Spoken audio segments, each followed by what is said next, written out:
Editable mesh, edit geometry rollout, chamfer button.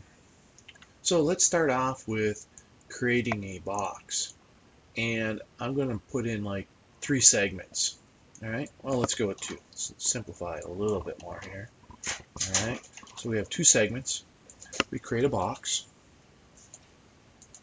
Once we got the box created, we right click on it and convert it to an editable mesh. Now we're going to come over into our selection rollout, and in our editable mesh, we're going to work only in our vertexes or edge sub objects. So I'm going to pick on the vertexes, and you can see in the blue here I have these vertexes. Now I'm going to come down to my edit geometry, and I'm going to come down to chamfer, and I'm going to pick on one of the vertexes, and I'm going to come down to the chamfer button. And so I'm going to turn the chamfer button on. I'm going to put a value in here, let's say of 2, and I'm going to hit enter. You'll see that it placed 4 additional vertexes, 2 units apart, right?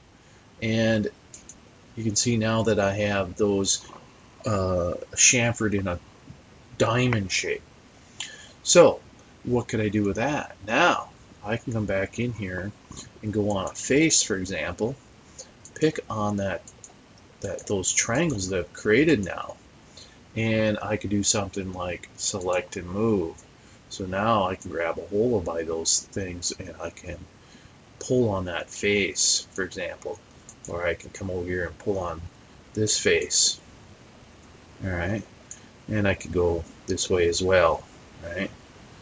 So the this really, what this does is it adds in 4 more vertex, and it creates basically a chamfered diamond shape type thing, and allows me then to grab a hold of those remaining faces and edit those with however I want to do that. So that gives me a lot ability to change those, in this case, faces. And so on any particular point now, what I'm going to do is I'm going to come over here and pick on my vertexes. You see I have a vertex right here. I'll go into my chamfer, make sure it's on. I'll set a chamfer distance of, let's say, 3, and I'll hit enter.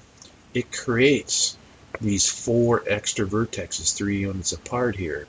Now I can come up and do a select and move, and I can pick on a particular face that those were created by there. See, so I got these additional faces now, and now I can end up altering that face.